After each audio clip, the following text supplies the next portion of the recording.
Tudo bom, pessoal?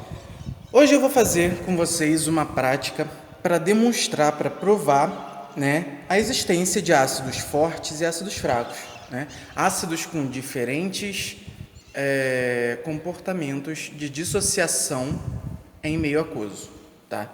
Então eu preparei duas soluções, uma de ácido clorídrico 1 mol por litro, tá? Que vai ser o nosso ácido forte, e uma solução de ácido acético 1 mol por litro. Ambos a mesma concentração. A gente, se não tivesse o conhecimento de ácidos fortes e ácidos fracos, a gente esperaria que esses ácidos teriam o mesmo valor de pH. Mas não é isso que vai acontecer e a gente vai ver ao vivo, tá? Um pouquinho, uma introdução antes da gente fazer as medições no medidor de pH. HCl, ácido forte. Tenho aqui a equação de dissociação, de reação com a água, formando o íon hidrônio ou hidroxônio e cloreto. 100% do ácido se dissocia. Por esse motivo, eu não coloco a setinha de equilíbrio. Eu me sinto confortável de colocar somente uma seta da esquerda para a direita, tá bom? Porque, na real, esse equilíbrio não existe. Preciosismo dizer que ocorre a reação no sentido inverso, tá? Então, pH, como a gente já sabe, pH é menos log da concentração de H3 ou mais. Sendo que essa concentração aqui de H3 ou mais, que vai ser responsável pela nossa medição de pH, ela é proveniente inteiramente da concentração do HCl. Então, pH menos log de 1, pH a gente espera que seja 0, tá bom? Não está entendendo nada do que eu estou falando? Não sabe de onde vieram essas equações, essas reações? Não tem problema. Eu vou colocar aqui em cima o card da primeira aula da Vanessa, onde ela fala a respeito do pH, de ácidos fortes, fracos, o início de equilíbrio ácido-base. Fundamental para vocês entenderem esse experimento, tá bom? Então, perde tempo não. Assiste lá e depois volta para cá para poder continuar o experimento, beleza? E para o ácido acético, pessoal, como é que seria? Ácido acético, um ácido fraco. Aqui está a reação de dissociação do ácido acético. Ele gera íon hidrônio, assim como o HCl, e o íon acetato. Só que a dissociação do ácido acético é menor do que 5%. Então, faz sentido botar a setinha de equilíbrio da esquerda para a direita e da direita para a esquerda. Tá bom? O que acontece? Se é um ácido fraco, eu tenho um valor de Ka, ou seja, uma constante de dissociação do ácido, muito pequena, 1,78 vezes 10 a menos 5, e um valor de pKa muito alto, Isso para 25 graus Celsius, tá bom?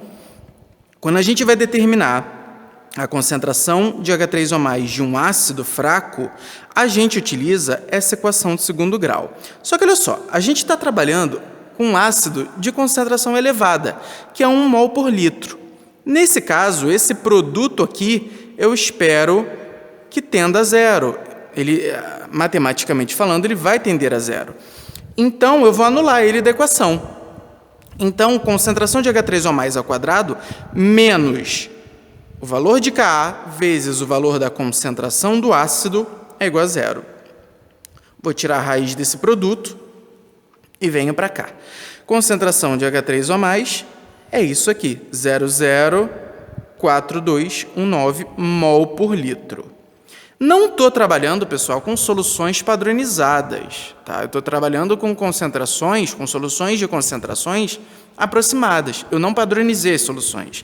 Então, eu me sinto confortável para fazer esse tipo de arredondamento aqui. A concentração sendo aproximadamente 0,004 mol litro. Tiro o inverso do logaritmo para poder achar o pH.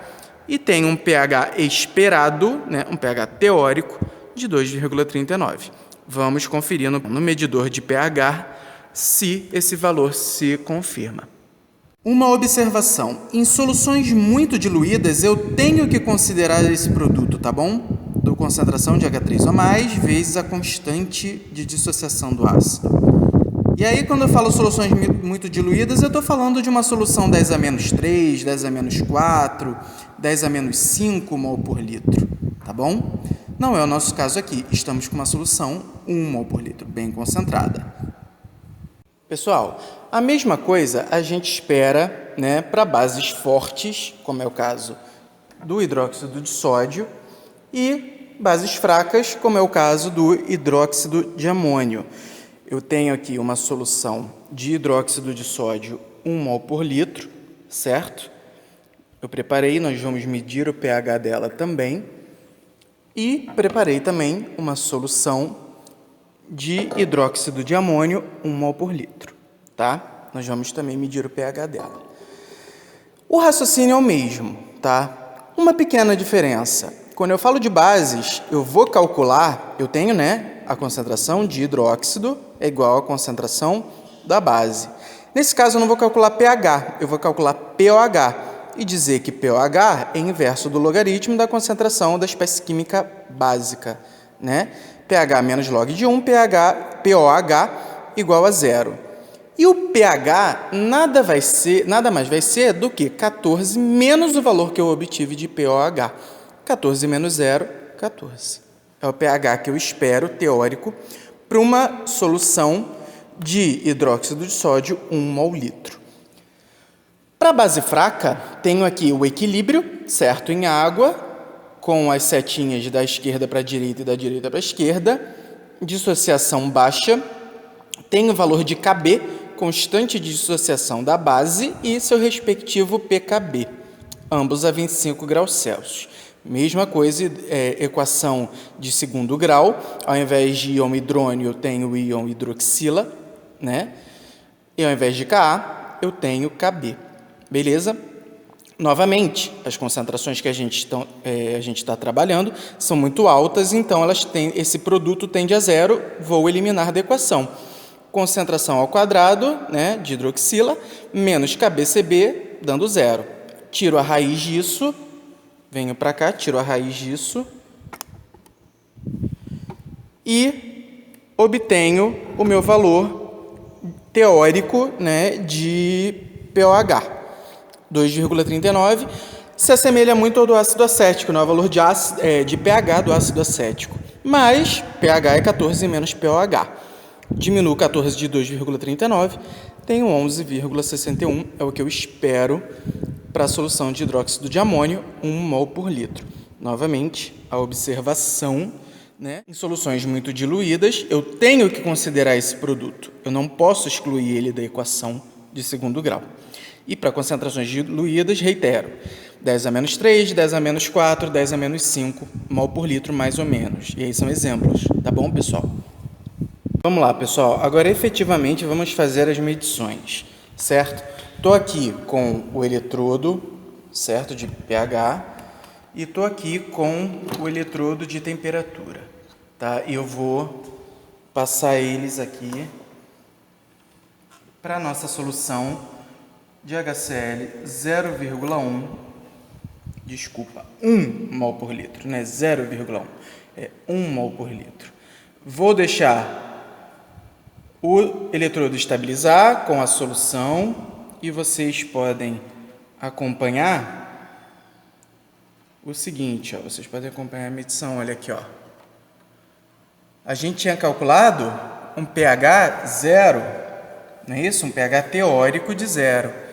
E olha lá quanto está dando. Deu negativo em virtude da curva de calibração, mas isso mostra que a teoria está funcionando, tá bom?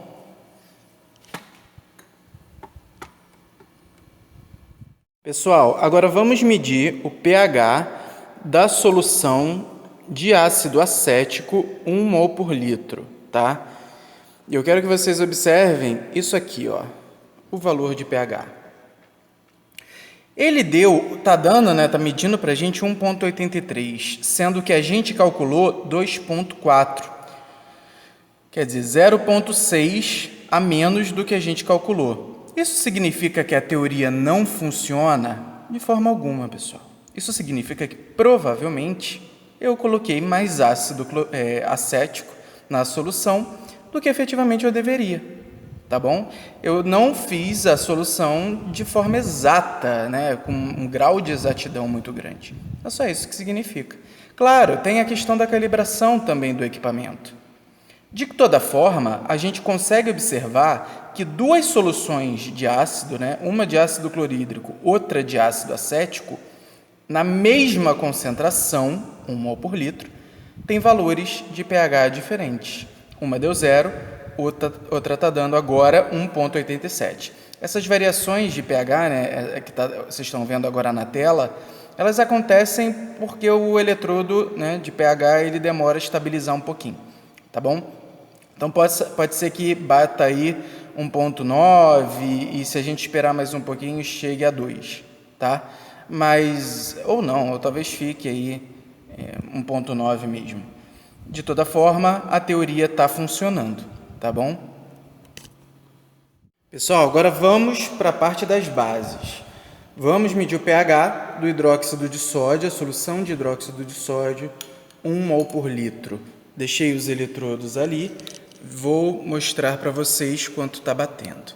A gente calculou que seria algo em torno de 14, o valor de pH. Só que vocês reparem que a solução ela está subindo de pH constantemente. Isso, é claro, em virtude da estabilização do eletrodo. Então, provavelmente daqui a 1 ou 2 minutos, ou até menos, esse pH vai chegar em 14. Por hora, a gente já consegue validar que a teoria bateu. É normal, inclusive, que não chegue a 14, porque eu preparei essa solução de hidróxido de sódio há 1 semana atrás. Pode ser que nesse meio tempo tenha sofrido carbonatação, então o pH tende a abaixar um pouco, tá bom? Vamos lá, pessoal, vamos determinar o pH agora da solução de hidróxido de amônio 1 mol por litro. Vamos ver o que marca aqui no medidor. Olha só. A gente tem aqui marcando 11,80, 11,81, sendo que o valor teórico que a gente calculou foi de 11,61. Quer dizer, excelente, né? A teoria bateu certinho. Então tá aí, pessoal. Provado por A mais B para vocês que há uma diferença de dissociação tanto do íon hidrogênio quanto do íon hidroxila para ácidos fortes e ácidos fracos, certo? Obrigado, um abraço.